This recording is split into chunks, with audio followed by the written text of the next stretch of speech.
Hello students, so now welcome back to the our official channel physics donor. And जैसे कि आप सभी को latest content and latest updated news आप सभी को मिल चुकी होगी। 2023 एंड 24 सेशन के लिए क्लास 10th के स्टूडेंट्स के लिए यूपी बोर्ड का फिज़िक्स का सिलेबस हम यहाँ पर कवर करने वाले हैं। और आज हमारे ये पहला क्लासेस लेक्चर हैं जहाँ पर कंप्लीट टॉपिक्स को कवर करूँगा। और फिज़िक्स का जो पहला चैप्टर है ऑप्टिक्स के बारे में हम कहानी आज स्टार्ट करने वाले हैं और कैसे कैसे रीड करना है, बिल्कुल टू द पॉइंट अपनी बातों को स्टार्ट करते हैं। तो चलिए कंटिन्यू करते हैं अपने आज के सिलेबस को to the point according to NCERT syllabus. देखो, मैंने लिखा था कल की क्लास में कि जो क्लास 10th में आपको सिलेबस पढ़ना है उन सिलेबस में सबसे पहला मेन पोर्शन है दैट इज़ ऑप्टिक्स। कुछ ऐसा ही हमने लिखा था, ऑप्टिक्स यही आपकी पहली मेजर यूनिट है और ये अच्छा खासा नंबर अपने अंदर गेन करता है। तो ओवरऑल ये चीज़ आपको समझना होगा। ऑप्टिक्स फर्स्ट यूनिट हमें पढ़ना है और इस ऑप्टिक्स का ही नाम होता है प्रकाशिकी। ध्यान से समझिएगा, थोड़ा सा मैं चैप्टर को कोरिलेट करूँगा। एक्चुअल में बेटा क्लास 12th के सिलेबस को अगर हम देखें तो क्लास 12th में आपको ये बातें समझ में आएंगी कि ये जो ऑप्टिक्स है ना, ये एक यूनिट है, बहुत ही ब्रॉड यूनिट है। सुनते जाइएगा, आपको कहीं कोई डाउट में आने नहीं दूंगा, बस सुनते रहो, मन से सुनते रहो। पहली यूनिट ऑप्टिक्स जो होती है, क्लास 12th की मैं बात कर रहा हूँ, तो ऑप्टिक्स एक बहुत बड़ा पार्ट है।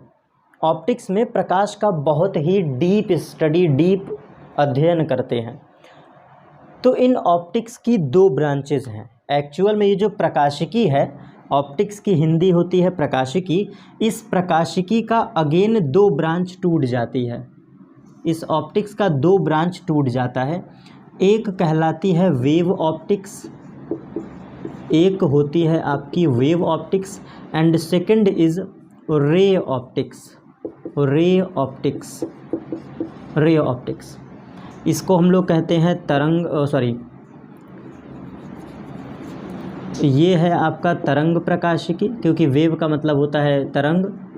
तो ये है आपका तरंग प्रकाशिकी और ये है आपका कण प्रकाशिकी। कण प्रकाशिकी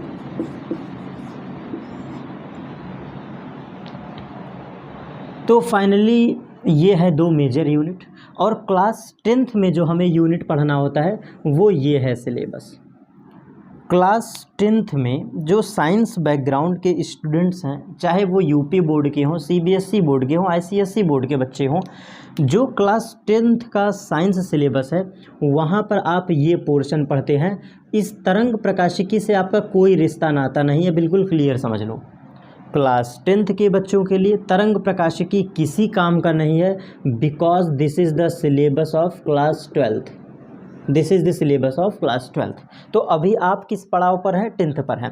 तो बेटा इस रे ऑप्टिक्स को ही आपके एनसीईआरटी में बहुत ही बड़ा यूनिट दैट इज़ लाइट नाम दिया गया है। ये है आपके चैप्टर का कोरिलेशन कि कैसे हमें पढ़ना है, ये है आपका कोरिलेशन। तो अब आप समझे कि क्यों हमारे क्लास 10th के साइंस में पहला चैप्टर लाइट होता है। तो उसका वजह ये है जैसा कि मैंने लिखा था अकॉर्डिंग टू सिलेबस।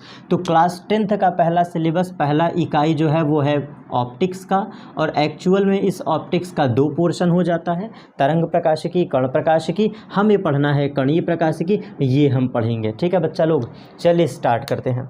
तो इस ऑप्टिक्स में कौन कौन सा पोर्शन पढ़ना है, मेजर पोर्शन। मैं थोड़ा सा मोस्ट इंपॉर्टेंट पॉइंट लिख देता हूँ कि इस ऑप्टिक्स में आपको क्या पढ़ना है या फिर इस लाइट में क्या क्या पढ़ना है। ठीक है बच्चा, तो नीचे मैं कुछ छोटा छोटा पॉइंट करके लिख दे रहा हूँ, आपको आवश्यकता नहीं है बहुत गौर करने का, लेकिन हाँ सुन लो एक बार।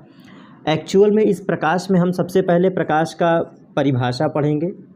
ये जो हमने लिखा है ना, तो कण प्रकाशिकी, तो इसका सबसे पहले हम परिभाषा समझेंगे कि what is the mean of light. Light का एक्चुअल में मतलब क्या है, परिभाषा। फिर इसके प्रॉपर्टी को पढ़ेंगे, गुण को, प्रॉपर्टीज़ ऑफ लाइट। फिर अगेन इसके बाद हम परावर्तन पढ़ेंगे। जो सिलेबस है मैं 100% सिलेबस लेके चलूँगा बेटा। वीडियो के स्टार्टिंग में एंड एंड में हमेशा मैं कहता हूँ 100% सिलेबस पढ़ेंगे। तो हम रिफ्लेक्शन का मीन्स जानेंगे, what is the mean of reflection. फिर इसके बाद हम परावर्तन का नियम जानेंगे, परावर्तन के नियम, कुछ यही हम ऑर्डर फॉलो करेंगे, परावर्तन के नियम। फिर इसके बाद हम दर्पण के बारे में पढ़ेंगे, जस्ट आफ्टर दर्पण। फिर दर्पण का प्रकार पढ़ेंगे, दर्पण के प्रकार। तो दर्पण के प्रकार दो हो जाते हैं, एक गोलीय दर्पण, एक समतल दर्पण, ठीक है। और फिर गोली का दो पार्ट हो जाता है, अवतल एवं उत्तल, अवतल एवं उत्तल दर्पण। ये सिलेबस मैं कोरिलेट कर रहा हूँ। फिर आवर्धन पढ़ने के बाद फिर हम पढ़ेंगे आगे क्या कहते हैं, किरण आरेख। आप समझ लो एक प्रकार से किरण आरेख पढ़ेंगे, बहुत इंपॉर्टेंट है ये, अच्छा खासा नंबर अपने अंदर गेन करता है। किरण आरेख बहुत इंपॉर्टेंट पॉइंट है, ये हर बार हर बोर्ड एग्जाम में पूछे जाते हैं। किरण आरेख के बाद फिर हम पढ़ेंगे थोड़ा सा रेखीय आवर्धन के बारे में, ऐसे आप समझ लो रेखीय आवर्धन के बारे में। और फिर इन्हीं बीच में छोटे छोटे पॉइंट है, दर्पण का प्रयोग पढ़ते हैं हम लोग, दर्पण का प्रयोग या फिर उपयोग आप कह लो। अवतल दर्पण का क्या उपयोग है, uses of mirror, uses of mirror. आप इसको बड़ा इंपॉर्टेंट समझना, एक नंबर का क्वेश्चन हर बार आता है यहाँ से, यूजेस ऑफ मिरर, इसके बारे में पढ़ेंगे।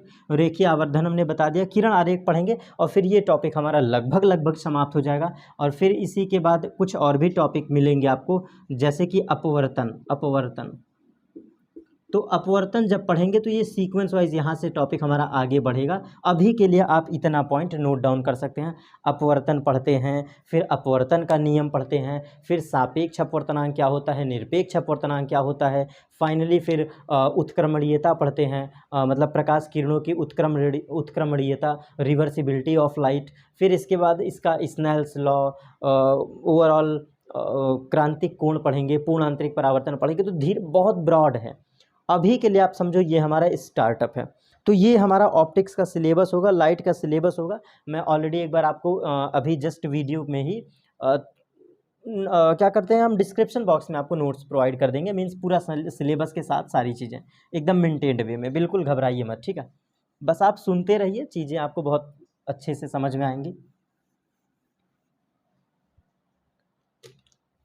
एक सेकंड बच्चा, कुछ प्रॉब्लम आ रही है थोड़ा सा, तो एक सेकंड का वीडियो पॉज करेंगे, थोड़ी सी कुछ प्रॉब्लम हो रही है, एक सेकंड आपसे टाइम चाहेंगे। हो गया सारी चीज़ें, बिल्कुल थोड़ा सा प्रॉब्लम जो हो रही थी सॉल्व हो चुकी हैं।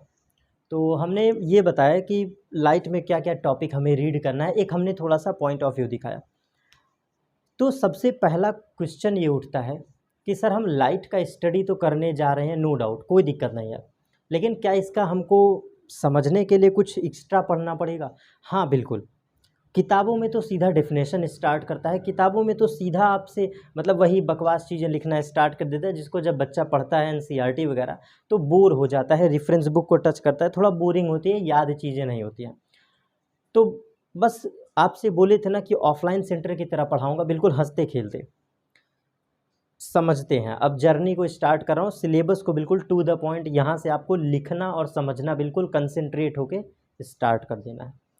देखो नो डाउट प्रकाश के बारे में हम परिभाषा चाहें तो आपको रटवा सकते हैं, बहुत कंटेंट पड़े हुए हैं यूट्यूब पर ऑलरेडी, किताब में भी लिखा हुआ है, एनसीईआरटी वगैरह में लिखा है, तो रटने के लिए तो आपके पास बहुत कंटेंट है, मगर कैसे समझें? चलिए एक्चुअल में हम थोड़ा सा आपको कुछ थीम समझाएंगे, छोटे छोटे थीम हैं, छोटी छोटी कहानियां हैं, समय के अनुसार प्रकाश के बारे में बहुत सारे स्टडी हुए हैं, उनमें से मैं 3 मेजर पोर्शन डेट्स को, 3 मेजर पोर्शन, तारीख समझते हैं ना, डेट, उन डेट्स को मैं एक्सप्लेन करूंगा, वहां से आपको डेफिनेशन याद करने में बड़ा हेल्प मिलेगा। आइए थोड़ा सा हम ऐतिहासिक पक्ष समझेंगे कि प्रकाश क्या है। देखिए टॉपिक आप नो डाउट हेडिंग लगा सकते हैं कि प्रकाश क्या है, what is the light.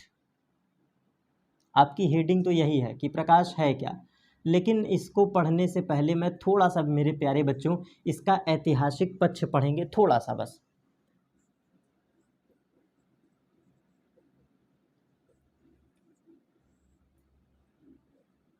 It means हम यहाँ पे हिस्टोरिकल व्यू इसका थोड़ा सा देखने वाले हैं, हिस्टोरिकल व्यू, बहुत ज़्यादा नहीं, बस थोड़ा थोड़ा। क्या है भाई इसका ऐतिहासिक पक्ष? चलिए 3 डेट आप थोड़ा एक जर्नी को समझिएगा। जब प्रकाश के बारे में पहली बार अध्ययन करना स्टार्ट हुआ था तो बेटा ये जर्नी तो बहुत पुरानी है, प्रकाश की खोज तो बहुत पहले हुआ है, जब आप पैदा नहीं हुए थे, हम भी नहीं पैदा हुए थे, लगभग 1100 ईस्वी के आसपास, 1100 ईस्वी के आसपास, बहुत पहले की मैं बात कर रहा हूँ।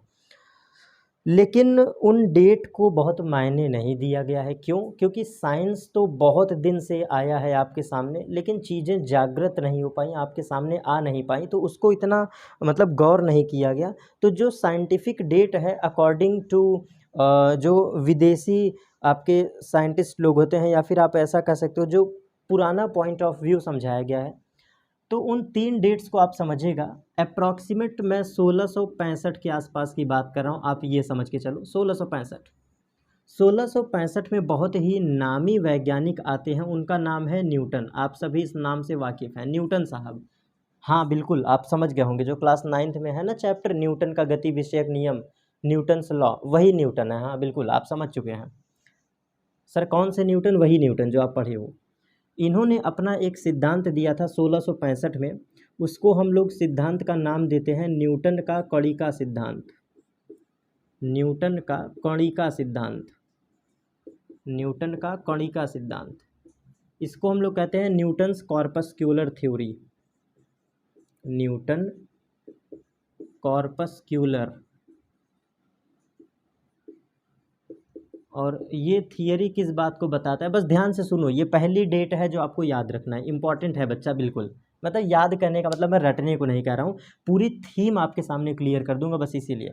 एक्चुअल में प्रकाश के बारे में तो लोगों ने बहुत बोला है, लाइट के बारे में न जाने कितने साइंटिस्ट हुए। आपको मैं डिस्क्रिप्शन बॉक्स में एक वीडियो प्रोवाइड कर दूंगा मेरे प्यारे बच्चों, जिनको बहुत पीएचडी लेवल करना हो, जिनको पीएचडी करना है इस टॉपिक पर, इस लाइट टॉपिक पर, जिनको पीएचडी करना हो कि सर कहाँ से आप पढ़ा सकते हैं, डिस्क्रिप्शन बॉक्स में मैं 2 वीडियोस का लिंक दूंगा मेरे प्यारे बच्चों, जहाँ पर मैंने 2.5 घंटा सिर्फ यही पढ़ाया है, 2.5 घंटे, कि प्रकाश है क्या भाई प्रकाश आया कहाँ से, प्रकाश की खोज कहाँ से हुई, पूरी जर्नी मैंने सिर्फ 2.5 घंटे इसका इतिहास पढ़ाया है। तो जिनको पीएचडी करना है, डॉक्टरेट डिग्री लेना है, आप पढ़ सकते हैं उस बॉक्स को, मगर वो आपके लिए हेल्पफुल नहीं होगा। सर क्यों? आप 10th वाले बच्चे हो ना, आपको थोड़ा कम पढ़ना है, आपको थोड़ा कम पढ़ना है, बहुत ज़्यादा नहीं पढ़ना है। ज़्यादा तब पढ़ते हैं जब थोड़ा 1-2 साल पढ़ लो, ग्रेजुएशन वगैरह कर लो, थोड़ा कॉलेज वॉलेज की ज़िंदगी जी लो, तब पढ़ना बढ़िया से, ठीक है, ये बात है।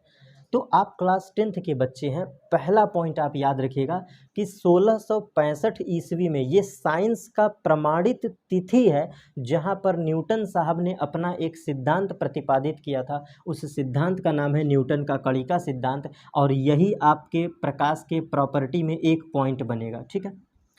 दूसरा डेट मैं आपके सामने रखना चाहता हूँ 1804, या फिर आप कह लो 1803, 1803 और 1804, ये दूसरा डेट है मेरे प्यारे बच्चों। 1803 इनके एज से लगभग 150 साल बाद, लगभग 150 साल बाद। तो 1803 और 4 में एक और वैज्ञानिक आते हैं, उनका नाम है बेटा थॉमस यंग, थॉमस यंग। ये थॉमस यंग साहब क्या किए हैं, इन्होंने कुछ और नहीं किया बेटा, एक इनका सिद्धांत है जिसको हम लोग कहते हैं यंग का द्वितीयक झिर्री प्रयोग। इनका एक सिद्धांत है, इनका एक प्रैक्टिकल है, उस प्रैक्टिकल का नाम है यंग का द्वितीयक झिल्ली प्रयोग, द्वितीयक झिल्ली प्रयोग।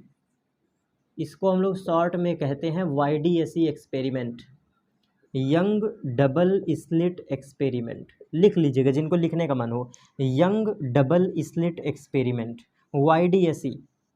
ये घटना हुई है 1804 में, और इन्होंने ये सिद्ध किया था कि जो प्रकाश होती है वो तरंग होता है। मैं यहाँ लिख दे रहा हूँ, इन्होंने इस सिद्धांत के थ्रू इस बात को प्रमाणित किया कि जो प्रकाश होती है ना, ये तरंग होता है।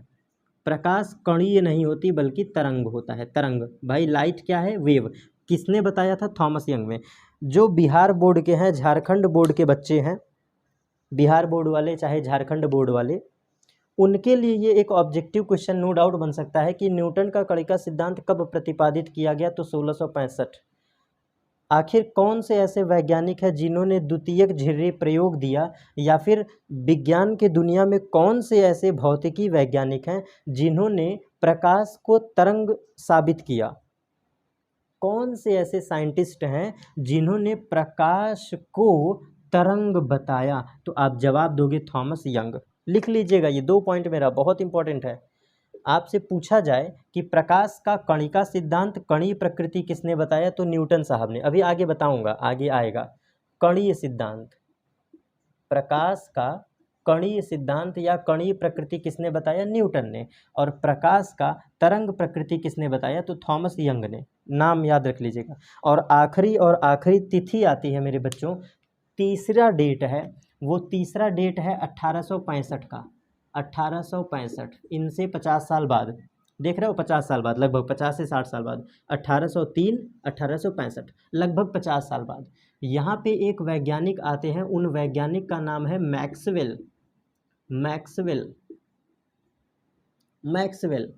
और ये मैक्सवेल ने क्या किया है, अपनी एक इक्वेशन बताया है। उस इक्वेशन का नाम है मैक्सवेल का समीकरण। बहुत इंपॉर्टेंट है बच्चा, मैक्सवेल का समीकरण। देखो, सभी के हम सिद्धांत को भी बता रहे हैं इन शॉर्ट, आप याद रख सकते हो। न्यूटन ने क्या दिया 1665 में, न्यूटन का कणिका सिद्धांत। थॉमस यंग ने क्या दिया, यंग का द्वितीयक झिल्ली प्रयोग 1804 में। मैक्सवेल का 1865, इन्होंने क्या दिया, तो वो है मैक्सवेल का समीकरण। और इन्होंने क्या बताया कि जो प्रकाश होती है, मैक्सवेल साहब ने बताया, लिख लो सब लोग, बच्चा नोट कर लो। मैक्सवेल ने बताया कि जो प्रकाश है ना, ये विद्युत चुंबकीय तरंगों के रूप में गमन करती है। विद्युत चुंबकीय तरंगों के रूप में गमन करती है, electromagnetic waves. Light is a electromagnetic wave. ये किसने बताया, तो मैक्सवेल ने। तीसरा प्रश्न ये बन गया कि कौन से ऐसे धुरंधर वैज्ञानिक हैं, ऑप्शन में दे देगा 3-4 ठो नाम, कहेगा इन निम्न में से कौन सा कथन सत्य है या दिया गया है। तो भाई, विद्युत चुंबकीय तरंगे किसने उत्पन्न किया, किसने प्रतिपादित किया, किसने उत्पन्न किया, पैदा किया, तो आप जवाब दोगे मैक्सवेल साहब। कब, 1865 में। कौन से समीकरण से, मैक्सवेल के समीकरण से।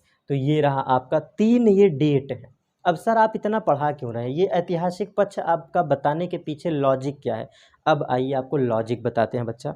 जब प्रकाश के बारे में अध्ययन किया गया है, तो प्रकाश की परिभाषा तो बहुत छोटी सी है।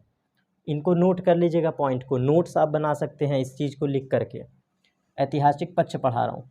तो प्रकाश की डेफिनेशन तो बहुत छोटी है, तो सर ये पॉइंट आप क्यों पढ़ाए। आइए अब आपको बताते हैं ना कि क्यों पढ़ाए हैं, जवाब देने वाले हैं। ये जो मैं पॉइंट एक्सप्लेन किया हूँ, यहीं से प्रकाश के गुणों को निकाला गया है। जो आपके किताबों में छपा होता है ना, प्रकाश की विशेषताएं, प्रॉपर्टीज़ ऑफ लाइट, प्रकाश के कुछ गुण बताइए, वो यही पॉइंट है, कुछ और नहीं है। तो यहीं से हम एक्सप्लेन करेंगे। अब आप नई हेडिंग लगा सकते हैं कि प्रकाश क्या है sir, what is the basic definition of light. तो सभी बच्चे लोग नोट कर लीजिएगा। अब हम पढ़ाने जा रहे हैं प्रकाश की परिभाषा। प्रकाश की परिभाषा, डेफिनेशन ऑफ लाइट। प्रकाश की परिभाषा ओवरऑल वही जो हमने लिखा था, प्रकाश है क्या, इनका हम जवाब देने जा रहे हैं। तो भाई, जो ये प्रकाश होता है ना, आपने देखा होगा कि आपके घरों में लाइट जलता है, बल्ब जलती है, मोमबत्ती जलती है, कभी न कभी आपने देखा होगा, कहीं कहीं आग भी लग जाती है। मतलब लाइट को आपने बहुत सारे प्रकार में देखा होगा। लेकिन आपके दिमाग में, जैसे मैं लाइट बोलता हूँ, तो आपके दिमाग में एक थीम बन जाता है, वो है बल्ब। आता होगा, मुझे उम्मीद है इतना आपके दिमाग में आता होगा, बल्ब। मेरे कहते ही ये दिमाग में आपके आ जाता होगा, भाई प्रकाश क्या है, तो आपके दिमाग में तुरंत एक बेसिक थीम बनेगा, यार बल्ब तो प्रकाश ही न देता है। बिल्कुल आप सही हो बेटा। देखो, इतना आराम आराम से पढ़ा रहा हूँ, बिल्कुल ऑफलाइन बैचेस की तरह। उम्मीद करता हूँ आप बोर तो नहीं ही हो रहे होंगे। तो आप अपने माइंड से सोचो कि जब आप प्रकाश को पढ़ रहे हो, तो आपके दिमाग में एक चीज़ आया होगा कि यार हमारे घर में बल्ब जलता है। आया होगा ना। देखो, मैं बल्ब से ही एक्सप्लेन करूँगा। आपके घरों में लाइट वगैरह, वो क्या कहते हैं, ट्यूबलाइट जलता होगा, जो रॉड वगैरह लगा होता है, ट्यूबलाइट। मोमबत्ती वगैरह को जलते हुए देखे होंगे, लैंप वगैरह को देखे होंगे जलते हुए, लैंप वगैरह देखे है ना। इन्हीं एग्जाम्पल से आपको समझाता हूँ। आइए डेफिनेशन को। एक्चुअल में प्रकाश कुछ है नहीं, प्रकाश आपकी ऊर्जा है। सर क्या है? ऊर्जा। ये सही डेफिनेशन आप पढ़ा रहे हैं? बिल्कुल सही पढ़ा रहा हूँ। तो आपसे अगर डेफिनेशन में पूछा जाए कि प्रकाश को परिभाषित कीजिए, तो आपका आंसर ये होगा, आपका आंसर ये होगा कि प्रकाश एक ऊर्जा है। प्रकाश क्या है? एक ऊर्जा है।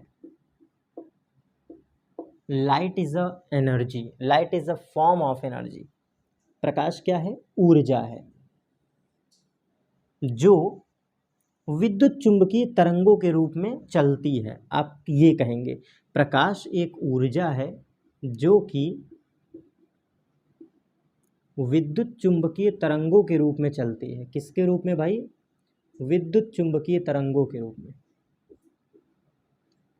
विद्युत चुंबकीय तरंगों के रूप में चलती है या गमन करती है।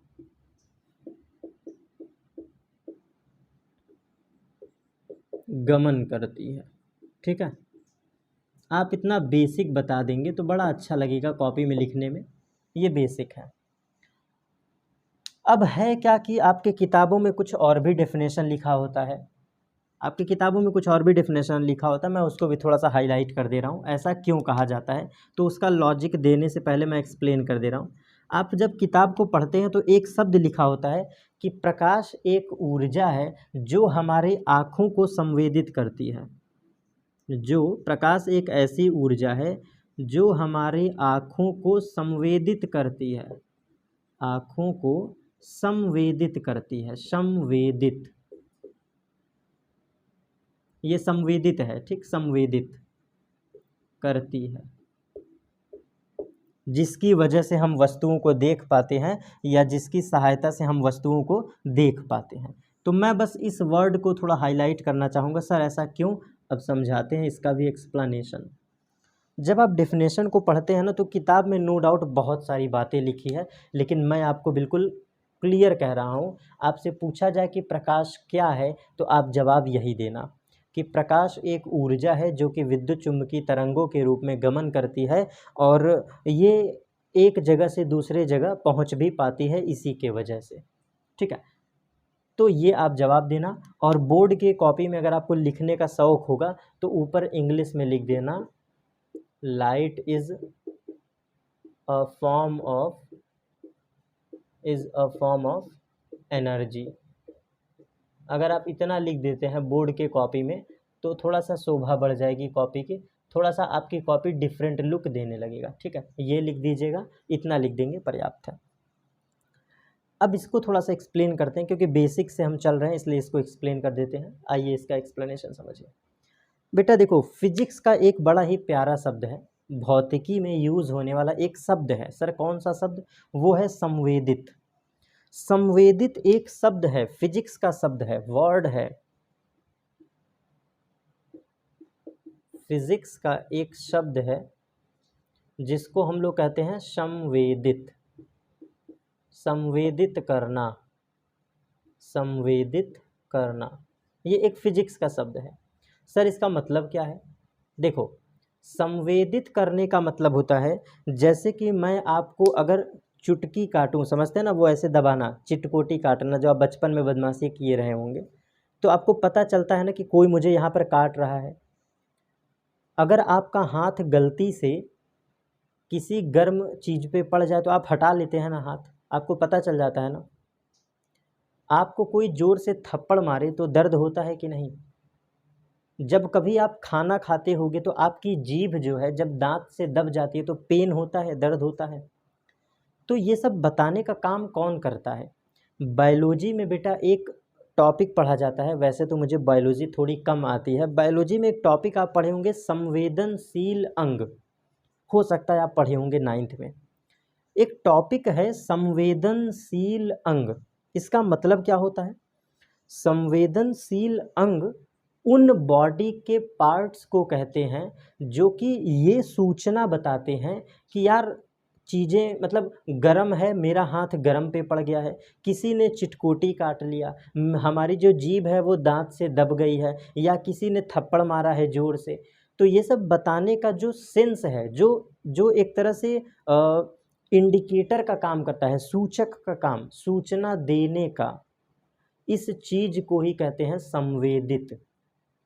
मतलब कहने का ये मतलब है कि फिजिक्स में जो लिखा जाता है ना कि प्रकाश एक ऊर्जा है जो हमारे आँखों को संवेदित करती है, जिसके वजह से हम चीज़ों को देख पाते हैं। तो इस संवेदित का मतलब ये है कि हमारी जो आँख है ना, आईज, आँख, ये इस बात को फील करवाता है, महसूस कराता है कि जो प्रकाश है ना वो कुछ हैवी चीज है, कुछ डिफरेंट है, मतलब आम सा चीज नहीं है, साधारण चीज नहीं है। तो इस चीज को बताता है कौन? संवेदित। संवेदित का मतलब ये है कि हमारी आईज इस बात को महसूस कर रही है कि जो प्रकाश है ना वो कुछ तो हाई एनर्जी है, मतलब कुछ हमारे बॉडी से हायर चल रहा है। अब आप कहोगे सर ये आँख को कैसे समझ में आया? आप हमसे भाई, आप ऑनलाइन में हमसे पूछ नहीं सकते हो, लेकिन आपके हर छोटे छोटे पहलुओं का जवाब दूंगा। अब आपके मन में ये प्रश्न आना चाहिए कि सर हमारी आँख को कैसे पता चला कि हमारी आँख संवेदित करती है? उदाहरण से समझिएगा, मैंने बल्ब लिखा है ना, उदाहरण से समझो, एग्जाम्पल से। क्लास 10th में एग्जाम्पल से पढ़ना बड़ा अच्छा है। सुनिएगा, जब आप कभी बल्ब को बहुत देर तक देखते हैं तो आपकी आंखों पे चमक पैदा होती है, ये तो मानते हो ना? नहीं समझ में आया? फिर से सुनो, अभी तुरंत एग्जाम्पल चेक कर लो।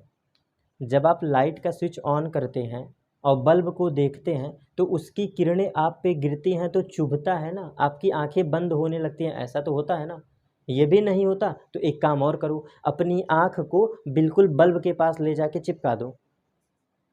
अपने आँख को बिल्कुल ही बल्ब के एकदम नज़दीक ले जाके रख लो, तब तुम्हें पता चलेगा कि जो बल्ब है, जो प्रकाश है, वो ऊर्जा दे रही है। क्या दे रही है? ऊर्जा दे रही है। तो उसको फील कैसे हुआ कि सर ऊर्जा है? बेटा तुम्हारी आँख जो रिएक्शन करती है ना बल्ब को देखते समय, यही तो है संवेदित करना। यही तो मैं तुमको पढ़ा रहा हूँ कि प्रकाश एक ऊर्जा है। बताया किसने? आईज ने। कुछ तो हाई चल रहा है, मतलब जब आँख पर प्रकाश गिर रहा है तो इसकी दुनिया कुछ तो अजीब चल रही है। वो अजीब क्या है? क्योंकि हमारी बॉडी उस एनर्जी को झेल नहीं पाती है। जो लाइट की एनर्जी है हमारी आँखें झेल नहीं पा रही हैं, तो उसको वो बताए कैसे? तो बताती है कि भाई जो आसपास का सराउंडिंग है वो हायर एनर्जी क्रिएट कर रहा है, जिसके वजह से आपकी आंखें दर्द होने लगती है, किसी किसी की आंखें बंद होने लगती हैं, किसी किसी का सर घूमने लगता है। तो ये सब इंडिकेशन है, ये इस बात का प्रतीक है, प्रमाण है कि प्रकाश कुछ ऊर्जा है भाई, हायर एनर्जी है, जिसको हमारी आंखें अवशोषित नहीं कर पा रही। और आप बेसिक बेसिक 2-3 घटना आपको मैं ऐसे घरेलू प्रयोग में बताता हूँ, बिल्कुल ठेठ लैंग्वेज में। आप बल्ब का स्विच ऑन करो और कंटिन्यूअसली बल्ब को देखो। एक समय के बाद जब तुम आँख को दाएं बाएं करोगे तो अंधेरा अंधेरा दिखाई देगा, चेक कर लो तुरंत। ठीक है ना? इससे सिद्ध होता है कि प्रकाश एक ऊर्जा है जो हमारी आँखों को संवेदित करती है। दूसरा उदाहरण, आप सूरज को देखे हो ना, सन। सुबह उठते हो, सूरज उगता है। सूरज को सीधा देखो, सीधा। छत पे खड़े हो जाना कल और सूरज को सीधा देखना, तुम्हारी आंखें बंद हो जाएंगी। गर्मी का दिन है ना, देखना जरा तो तुम्हारी आंखें बंद हो जाएगी। सर काहे बंद हो रहा है? बेटा इसलिए बंद हो जा रहा है क्योंकि सन की एनर्जी हमारी आइज़ एब्जॉर्ब नहीं कर पा रही। सन की एनर्जी हायर एनर्जी, और तुम्हारी आँख छोटी सी आँख है, छुटकई सी, झेल नहीं पा रहे हो। समझ में आया? कभी छत पे खूब धूप लो और कमरे में जाओ तो तुमको कुछ दिखाई नहीं देता है। तीसरा उदाहरण, तुम कभी छत पे बैठ जाओ, धूप वगैरह ले लो और सडनली घर में घुसो तो कुछ दिखाई नहीं देता है, अंधेरा अंधेरा दिखता है। इसका मतलब क्या है कि जो सन की हायर एनर्जी है उसका कुछ भाग तुम्हारी आंखें अवशोषित कर ली हैं, अब उसको झेल नहीं पा रही है। तो वो धीरे धीरे धीरे धीरे बॉडी से रिलीज़ हो जाता है और फिर आपको कुछ समय के बाद वही घर की वस्तुएं दिखने लगती हैं। समझे बात को? तो छत पे बैठे थे तो सन की कुछ एनर्जी हमारी आंखें अवशोषित कर ले। अब आंख अवशोषित कर ली तो हमारी आंख बौराने लगी। बौराने का मतलब हायर एनर्जी। आंख हमारी ब्लैक ब्लैक हो गई। तो जब नीचे घुसे तो कुछ दिख ही नहीं रहा है। तो जब कुछ नहीं दिख रहा है तो जब after some time, after 1 minute, 2 minute, 3 minute, कुछ समय के बाद जब एनर्जी रिलीज़ हो जाएगी तो आँख तुम्हारी फिर से साम्यावस्था पर आ गई और फिर से तुमको वस्तुएं दिखाई देने लगा। इतना उदाहरण बहुत है ऑनलाइन समझाने के लिए, ठीक है। तो ये सारी कुछ चीज़ें थी प्रकाश के बारे में, इतना हमने थीम समझा अभी, ठीक है। तो भैया प्रकाश क्या होता है? प्रकाश एक ऊर्जा है। लाइट इज़ अ एनर्जी जो कि विद्युत चुम्बकीय तरंगों के रूप में चलता है। ओके, ठीक। अब आपको एक प्रमाण देता हूँ, दूसरा प्रमाण। ये तो मैंने आँख वाला एग्जाम्पल रखा है। ये जो मैक्सवेल साहब थे ना, नोट करके लिख लीजिएगा, नोट करके अभी हमने लिखा भी है, थोड़ी देर पहले, नोट करके लिख लो। आपसे कोई कहे कि प्रकाश क्यों ऊर्जा है भाई, तुमसे पूछने वाले इतना घुमा के पूछेंगे ना, बेटा डीप स्टडी करवा रहा हूँ, धीरे धीरे पढ़ाऊँगा, एकदम ज़बरदस्त फाड़ के पढ़ाएंगे, एकदम मतलब खतरनाक वाला। सुनिएगा, जो प्रकाश होती है, अगर तुमसे कहा जाए कि क्यों ऊर्जा है, प्रकाश जो है वो क्यों ऊर्जा है, सर आप कैसे इसको प्रूफ करेंगे? प्रकाश क्यों ऊर्जा है, इसको किसी ने साबित तो किया होगा ना। जवाब सुनना, जवाब। मैक्सवेल साहब ने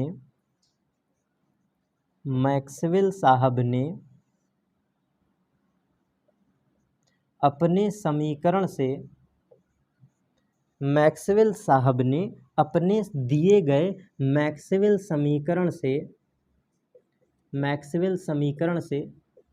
इस बात को सिद्ध किया है।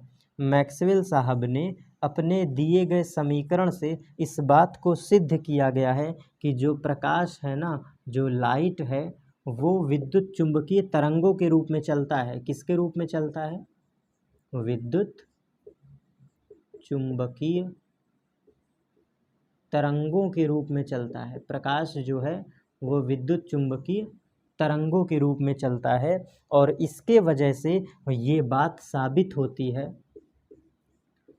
मैक्सवेल साहब ने अपने दिए गए मैक्सवेल समीकरण की सहायता से इस बात को प्रमाणित किया है, इस बात को प्रमाण दिया है, प्रमाणित किया है कि प्रकाश क्या है? विद्युत चुंबकीय तरंगों के रूप में चलता है। और विद्युत चुंबकीय तरंगें इस बात को सिद्ध करती है कि जो विद्युत चुंबकीय तरंगें होती है ना, ये ऊर्जा ही है, कुछ और नहीं है, ये ऊर्जा ही है, ठीक है। ये बात है। तो यहाँ से ये सिद्ध हो गया कि प्रकाश क्या है? ऊर्जा है। सर कैसे? बहुत लंबी कहानी है। प्रकाश में इस बात को साबित किया गया है, एक चैप्टर है, उस चैप्टर का नाम है विद्युत चुंबकीय तरंगे। क्लास 12th का एक चैप्टर है विद्युत चुंबकीय तरंगे, और वहीं पर हम पढ़ते हैं मैक्सवेल की समीकरण। तो आपको ये पता चला कि कहाँ से ऊर्जा हुआ। तो जब क्लास 12th में हमसे पढ़ना और पढ़ाऊँगा इस बार, तो आप समझेंगे कि मैक्सवेल ने कुछ समीकरण दिया था, उस समीकरण से ये साबित होता है कि जो लाइट है ना, सूरज से जो रोशनी चल के आती है पृथ्वी तक, वो पता है कैसे आती है? वो विद्युत चुंबकीय तरंगों के रूप में आती है। और विद्युत चुंबकीय तरंग क्या होता है? ऊर्जा होता है, ऊर्जा। सर कैसे? जब धूप से किरणें आती हैं तो तुम्हारी बॉडी गर्म हो जाती है ना, याद करो। धूप से किरणें आई, तुम बैठे हो तो पीठ गर्म हो जाती है, पूरी बॉडी एनर्जी हीट हो जाती है। तो हीट हो जाता है, तुमको गरम गरम लगता है ना, तो गरम गरम होने का मतलब ऊर्जा। तो नोट यही था, ये नोट यही था कि प्रकाश किरणें जब चलती हैं तो विद्युत चुंबकीय तरंगों के रूप में चलती हैं, और जब विद्युत चुंबकीय तरंगें चलती हैं तो ये ऊर्जा क्या करती हैं? उत्सर्जित करती हैं। तो इससे सिद्ध हुआ कि प्रकाश एक ऊर्जा है, एक शब्दों में, ठीक है। इतना पॉइंट अब इरेज कर रहा हूँ। अब अगली हेडिंग हम समझने वाले हैं, प्रकाश की विशेषताएं। प्रकाश की विशेषताएं, प्रॉपर्टीज ऑफ लाइट। और ये अभी के क्लास का लास्ट पॉइंट होगा, क्योंकि उसको भी पढ़ने में टाइम लगेगा। अब ये फैक्चुअल बातें हैं, ये जो टॉपिक धीरे धीरे पढ़ा रहा हूँ ये एक फैक्चुअल बातें हैं, फैक्चुअल। टॉपिक हैं ये सब। चलिए एक तरफ से लिखना स्टार्ट करते हैं, प्रॉपर्टीज ऑफ लाइट, या फिर हम सीधा सीधा कह देते हैं प्रकाश के गुण। ओवरऑल हम इसके गुण के बारे में पढ़ने वाले हैं, प्रॉपर्टीज के बारे में, प्रॉपर्टीज ऑफ लाइट। ये फैक्ट है। अब सुनिएगा, जो हमने ऐतिहासिक पक्ष पढ़ाया था ना, उसी का पहला पक्ष। आओ देखो, जो न्यूटन का कड़ी का सिद्धांत है, यहाँ नहीं, मैं यहाँ पे लिख दे रहा हूँ, जो न्यूटन साहब का कड़ी का सिद्धांत है, उस कड़ी का सिद्धांत में यही कहा गया है कि जो प्रकाश है ये सीधी रेखा में गमन करती है।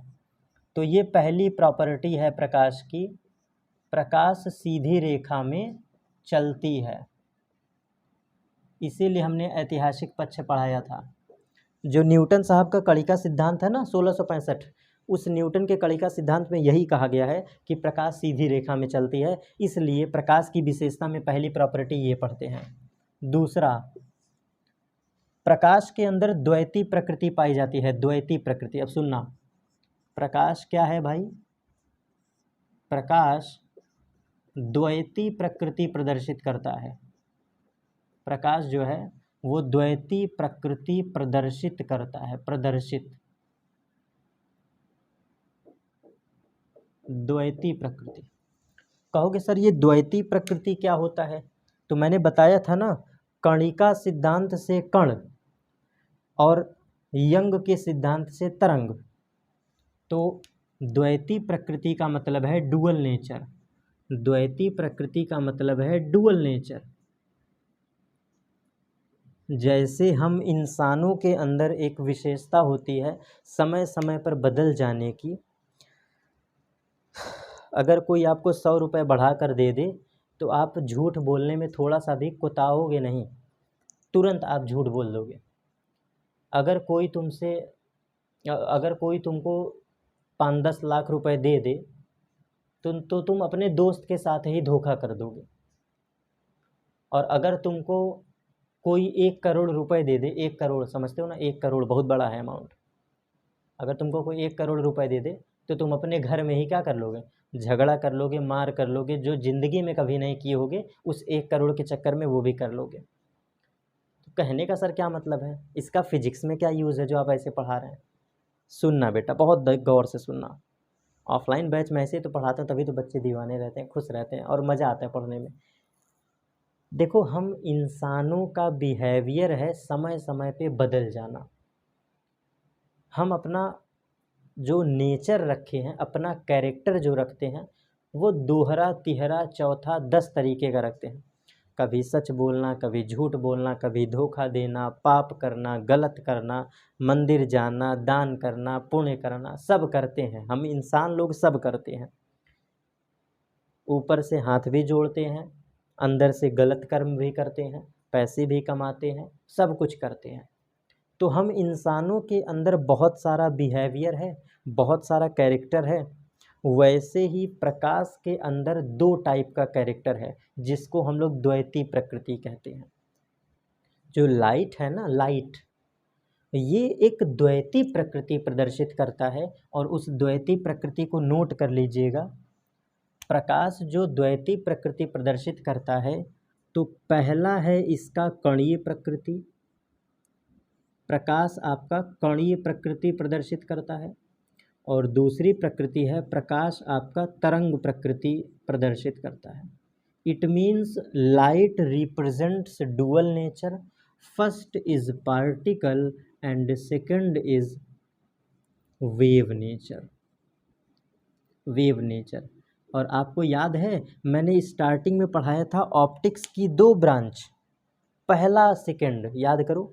ऑप्टिक्स की 2 ब्रांच, वेव एंड रे, वहीं से आया है डुअल नेचर। ये देखो, समझे?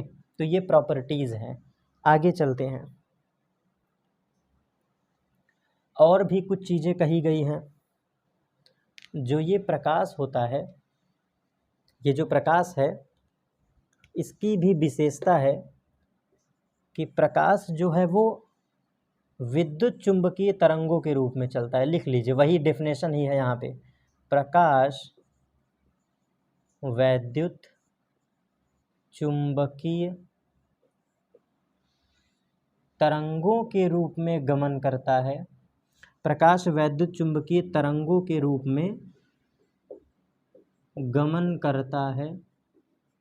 गमन करता है मतलब चलता है, और इसे चलने के लिए माध्यम की आवश्यकता नहीं होती। ये भी आप कह सकते हैं, इसको चलने के लिए माध्यम की आवश्यकता नहीं होती। सर किसको? विद्युत चुंबकीय तरंग को। लिख लेना, ये बहुत इंपॉर्टेंट पॉइंट है, ऑब्जेक्टिव में बनता है। प्रकाश जब विद्युत चुंबकीय तरंगों के रूप में चलता है ना बच्चा, तो इसको माध्यम की आवश्यकता नहीं होती। छोटा में लिख दे रहा हूँ, माध्यम की आवश्यकता नहीं होती।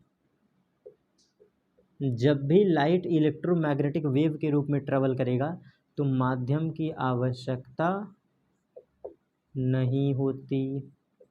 ठीक है, लिख लीजिएगा। ये विशेषता सब बता रहा हूँ, प्रॉपर्टीज देख रहे हो बच्चा, प्रॉपर्टीज ऑफ लाइट। और सुनो, प्रकाश जो होता है निर्वात में सबसे तेज चलता है। इट मीन्स प्रकाश की चाल निर्वात में अधिकतम होती है। लिख लो इसको भी, निर्वात में अधिकतम होती है।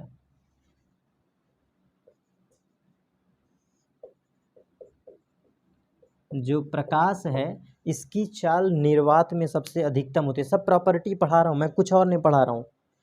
जैसे आपकी विशेषता होती है ज़्यादा पढ़ना, ज़्यादा सोना, ज़्यादा घूमना, मैच खेलना, टीवी देखना, दोस्ती करना, मोबाइल चलाना, गेम खेलना, खूब ढेर सारा खाना खाना, चाउमीन खाना, बर्गर खाना, पिज़्ज़ा खाना, झूला झूलना, ये हम मानवों की कैरेक्टर होती है ना, प्रकृति।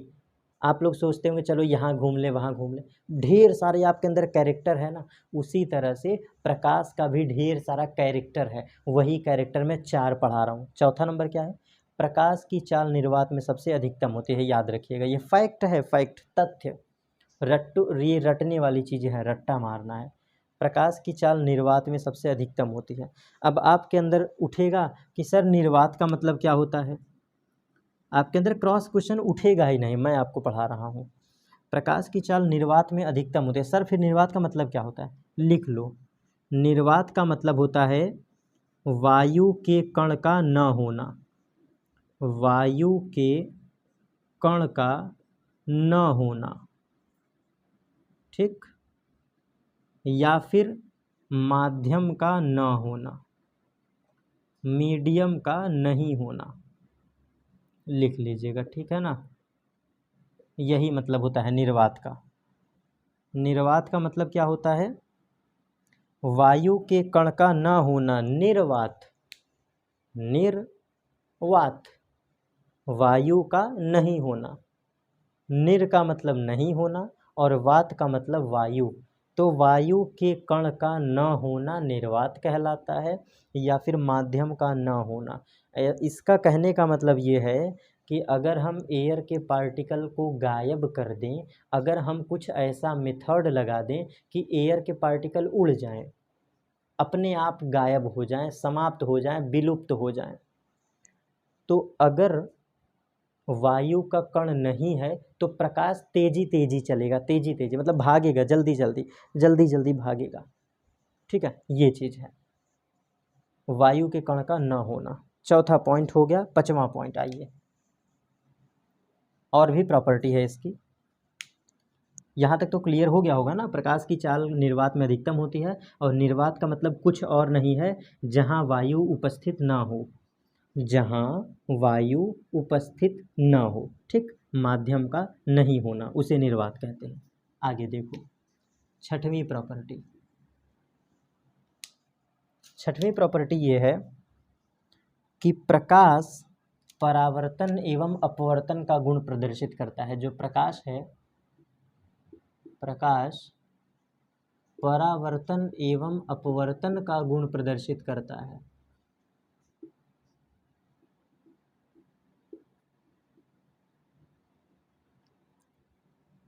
अपवर्तन का गुण प्रदर्शित करता है।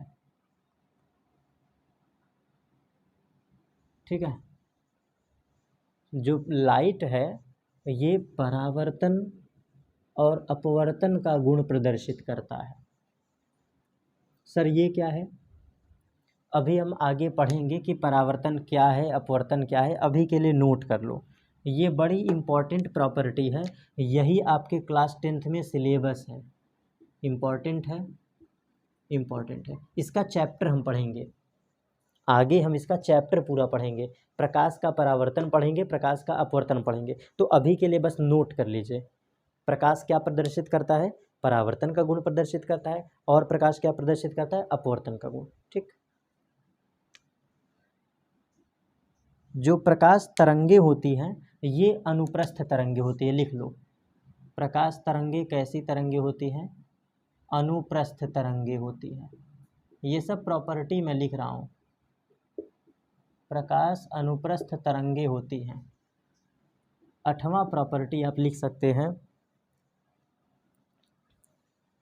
कि दृश्य प्रकाश, दृश्य मतलब विजिबल लाइट, दृश्य प्रकाश की तरंगदैर्ध्य, दृश्य प्रकाश की तरंगदैर्ध्य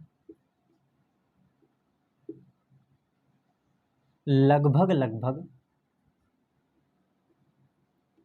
3900 से 7800 एंगस्ट्रॉम होती है, लगभग। देखो कुछ किताबें इसको आगे पीछे कर देते हैं, फ्लक्चुएशन डाटा है, घबराइएगा मत। दृश्य प्रकाश का मतलब होता है जो हमारी आंखें देख पाएँ, दृश्य का मतलब देखना, और जिस प्रकाश को हमारी आंखें देख पाती हैं उसी को कहते हैं विजिबल लाइट। इसको इंग्लिश में कहते हैं विजिबल लाइट। और दृश्य प्रकाश का मतलब होता है कि ऐसा प्रकाश जिसको हमारी आंखें देख पाएँ, ऐसा प्रकाश जिसको हमारी आंखें देख पाएँ। तो हमारी आंखें कौन सी किरणों को देख पाएंगी? जिसकी तरंगदैर्ध्य 3900 से 78 हो। ये मैं आगे पीछे थोड़ा सा कर दे रहा हूँ डाटा, 3500 से 7500 भी हो सकता है एंगस्ट्रॉम में। ठीक, ये भी सही है। 350 से 780 नैनोमीटर भी हो सकता है, ये भी सही है। तो थोड़ा सा फ्लक्चुएशन आगे पीछे हो सकता है। 3900 वाला घट के 3500 हो सकता है, 3400 हो सकता है, 3200 भी हो सकता है, 7800 वाला घट के 75 हो सकता है, 76 हो सकता है। ठीक, तो आगे पीछे चलेगा डाटा, घबराइएगा मत, दोनों सही है, कोई भी एक आप लिख दोगे सही है। और एनएम का मतलब होता है नैनोमीटर, नैनोमीटर, नैनोमीटर, सुन लो, नैनोमीटर। और ए का मतलब है एंगस्ट्रॉम, एंगस्ट्रॉम। ठीक है, और आखिरी और मोस्ट इम्पॉर्टेंट प्रॉपर्टी मैं हमेशा कहता हूँ, सुनिएगा गौर से, बहुत ज़बरदस्त तरीके से यार पढ़ा रहा हूँ, बड़ा ज़बरदस्त, अट्रैक्टिव भी लग रहा है, समझने में भी अट्रैक्टिव लग रहा होगा। एक्चुअल में जब आपसे प्रश्न पूछा जाता है बोर्ड एग्ज़ाम में तो ये कहा जाता है कि प्रकाश किसे कहते हैं, प्रकाश के गुणों को लिखिए या प्रकाश के विशेषताओं को लिखिए 1-2 नंबर में। देख रहे हो मैंने कितना पॉइंट लिखवा दिया, 1 2 3 4 5 6 7 8 पॉइंट हो चुके हैं। और 9वां पॉइंट में लिखवाने जा रहा हूँ। 9 में से अगर तुम 6 भी याद कर लेते हो तो तुम्हारा एग्ज़ाम पास है। 2 नंबर के लिए, 1 नंबर के लिए 5 लाइन भी लिख देते हो, पास हो। सबसे इम्पोर्टेंट लाइन है, इसको रट्टा मार लेना। पूरे प्रॉपर्टी में जो कहीं नहीं मिलेगा वो ये लाइन है, आपके एनसीईआरटी में भी नहीं मिलेगा, तुम्हारे एनसीईआरटी में भी नहीं मिलेगा, जो अब लिखने जा रहा हूँ। इंडिकेट करना, सुन लो ध्यान से, important. This is very very very very very important, बहुत ज़्यादा, इसको ज़रूर लिख के आना, ऐसे लिख लो, बोर्ड के कॉपी में छाप के आएंगे, बोर्ड के कॉपी में लिख कर आना है, ऐसे लिख लो।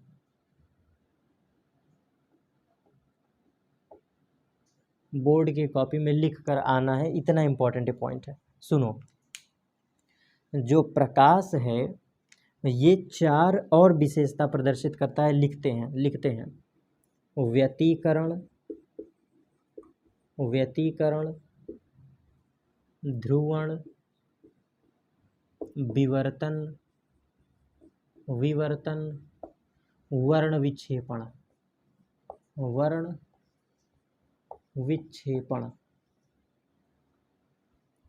ये 4 प्रॉपर्टीज प्रकाश और प्रदर्शित करता है। ये जो बता रहा हूँ, व्यतिकरण एक प्रॉपर्टी है, ध्रुवण एक प्रॉपर्टी है, विवर्तन एक प्रॉपर्टी है, वर्ण विक्षेपण एक प्रॉपर्टी है। बेटा ये चैप्टर है पूरा, क्लास 12th में ये चैप्टर हम पढ़ते हैं। व्यतिकरण का अलग चैप्टर, ध्रुवण का अलग चैप्टर, विवर्तन का अलग चैप्टर, वर्ण विक्षेपण अलग चैप्टर, अलग टॉपिक है। तो प्रकाश और भी कुछ प्रॉपर्टी शो करता है और मैं इसको लिखता हूँ विशेष गुण। प्रकाश एक ऐसा चीज है जो विशेष गुण प्रदर्शित करता है, विशेष गुण। उस विशेष गुण का नाम है व्यतिकरण, ध्रुवण, विवर्तन, वर्ण विक्षेपण। प्रकाश हमारा कुछ और भी विशेष गुणों को प्रदर्शित करता है, व्यतिकरण, ध्रुवण, विवर्तन तथा वर्ण विक्षेपण। ठीक है। और हमने एक पॉइंट नहीं लिखा है, प्रकाश की चाल जो होती है, वेलोसिटी भी लिख लो, यहाँ पर मैं लिख दे रहा हूँ। 9 है ना, तो एक बार देखें, 4 5 6 7 8, एक पॉइंट वैसे ही गड़बड़ हो गया। देखो 5 6 7 8, तो ये हो गया 9वां पॉइंट है आपका। प्रकाश की जो चाल होती है, प्रकाश की चाल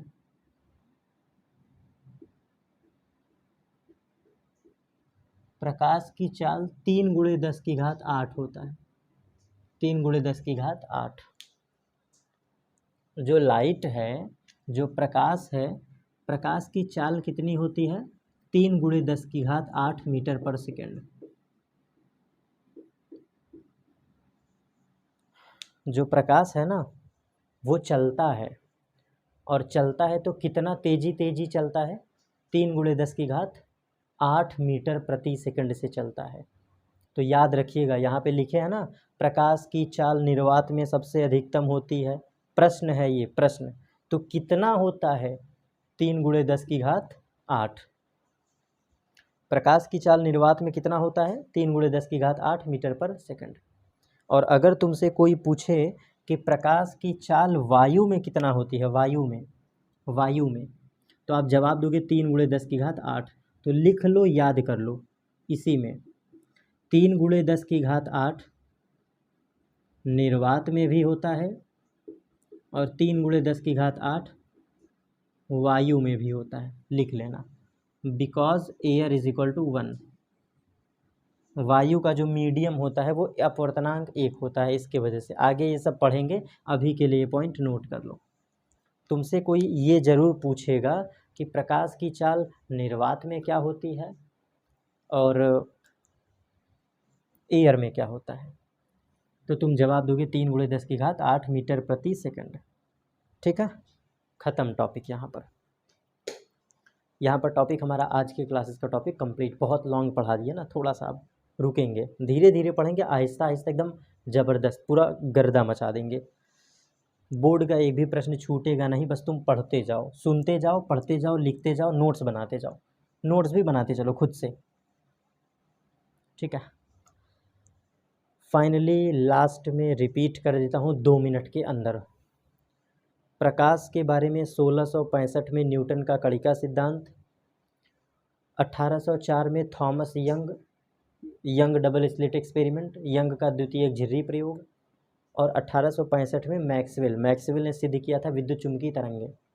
तो हमें ये सीखने को मिला कि प्रकाश एक प्रकार की ऊर्जा है जो हमारी आंखों को संवेदित करती है, जिसके वजह से हम वस्तुओं को देख पाते हैं। प्रकाश क्या है? ऊर्जा है। सर कैसे ऊर्जा है? हमारी आंखों पर चुभ रहा था, इसके वजह से ऊर्जा है। किसने बताया? मैक्सवेल ने बताया। प्रकाश कुछ विशेष गुणों को धारित करता है, धारण रखता है। जो प्रकाश है वो ढेर सारे गुणों को धारण रखता है अपने अंदर। कौन कौन सा गुण? Number 1, number 2, number 3, number 4, number 5, 6, 7, 8, number 9। प्रकाश की चाल कितना होगा? 3 × 10⁸ निर्वात में भी, वायु में भी। प्रकाश विद्युत चुम्बकीय तरंगों के रूप में चलता है। प्रकाश निर्वात में सबसे अधिकतम होता है। प्रकाश द्वैतीय प्रकृति प्रदर्शित करता है। प्रकाश व्यतिकरण, विवर्तन, ध्रुवण जैसी घटना को प्रदर्शित करता है। दृश्य प्रकाश की तरंगदैर्घ्य क्या होता है? रट लो, आता है, पूछा गया, ऑब्जेक्टिव क्वेश्चन है। प्रकाश अनुप्रस्थ तरंगे होती है, लिख लो। प्रकाश परावर्तन अपवर्तन प्रदर्शित करता है। ये जितना है ना, ये ऑब्जेक्टिव प्रश्न बन सकता है। आप लोगों की यही डिमांड रहती है ना कि सर ऑब्जेक्टिव क्वेश्चन कैसा बनता है। एग्ज़ाम में अगर पूछे जाएंगे तो ऑब्जेक्टिव प्रश्न कैसे पूछे जाएंगे? बच्चा, ऑब्जेक्टिव कहीं से पैदा नहीं होता है, थियरी से ही बनाए जाते हैं। तुम तो अभी नए नए पढ़ रहे हो ना, मैं तो 8 साल से पेपर देख रहा हूँ। लगभग 4 साल मुझे पढ़ाते हो गया और 4 साल खुद पढ़ा हूँ इंटर के बाद, तब आज पढ़ाना स्टार्ट किया हूँ। तो लगभग 8 साल तो मुझे ही हो गया है और मैं 8 साल से पेपर को देखता हूँ, गौर करता हूँ। घटिया पेपर आ रहा है। मैं तो 100% सिलेबस पढ़ा रहा हूँ। मैं बार बार कह रहा हूँ, मैं पूरा पढ़ाऊँगा भैया, एकदम लार्ज, पूरा ख़त्म करेंगे। आप ये पॉइंट याद रखो और दिमाग में इसको रटो, रिकैप करते रहो, रिवाइज करते रहो, थोड़ा सा लिखो, रिवीजन, लिखो, रिवीजन। जो इस ब्रह्मांड में, जो इस पृथ्वी में सबसे कमज़ोर बच्चा होगा ना, उसके लिए मैं एक हार्ड वर्क का मोटिवेशन बता दे रहा हूँ। जिनको कुछ नहीं आता है वो देख देख करके 10 बार लिखो, लिख लो मेरी बात को। जिसको कुछ नहीं आता है, जिसको दुनिया, मोहल्ला, आपके घर वाले, आपके पड़ोसी, आपके रिश्तेदार, जिन्होंने सिद्ध कर दिया है कि ये महानालायक है, ये महागधा है, ये नहीं पढ़ सकता, मैं उन बच्चों को कह रहा हूँ जिनको कोई सपोर्ट नहीं करता, जिनको पढ़ने के लिए सब डांटते हैं। तुम सुन लो, एक काम बस करो, लिख लिख के रिवीजन, लिख लिख के रिवीजन, देख देख के, नकल मार के रिवीजन करो। मैं एक ऐसा टीचर हूँ जो ये बोलता हूँ, तुमको नहीं याद हो रहा है, नकल मार के लिखो। लेकिन कितनी बार? 10 बार। नहीं आ रहा है, 10 बार नकल मार मार के लिखो। मेरा दावा है 11वीं बार अगर तुमको नहीं याद हुआ तो इसी वीडियो में या मेरे किसी भी वीडियो में कमेंट सेक्शन कर देना, सर आप झूठ बोलते थे, आपका पढ़ाया सही नहीं है। दावा है बेटा, आज तक गलत हुआ नहीं है। ठीक, तो मेरा सपोर्ट उन बच्चों के लिए है जो महा कमज़ोर है, जो हद से ज़्यादा निहायती कमज़ोर हैं, उनके लिए है। 10 बार देख देख के लिखो इन्हीं नोट्स को। डिस्क्रिप्शन बॉक्स में नोट्स प्रोवाइड कर दूंगा, 2 ठो वीडियो लिंक। जिनको पीएचडी डिग्री, डॉक्टरेट करना है वो पढ़ लेंगे, एकदम हायर लेवल का है। नोट्स वगैरह सब प्रोवाइड कर दूंगा और आप खुद भी बनाइए, कुछ चीज़ें खुद बनाइए। टेलीग्राम ग्रुप पर चले जाइएगा, वहाँ पर नोट्स पड़ा हुआ है। फिज़िक्स डूनर आपको सर्च करना है। जो हमारे चैनल का नाम है, यही टेलीग्राम है, यही यूट्यूब है, यही फेसबुक है, यही इंस्टा है, हर जगह इसी नाम से है। टेलीग्राम पर जाइए, नोट्स डाउनलोड करिए, पढ़िए और शेयर करिए, मज़े से रहिए। मिलते हैं प्यारे बच्चों अगले टॉपिक के साथ। Thanks to all of you.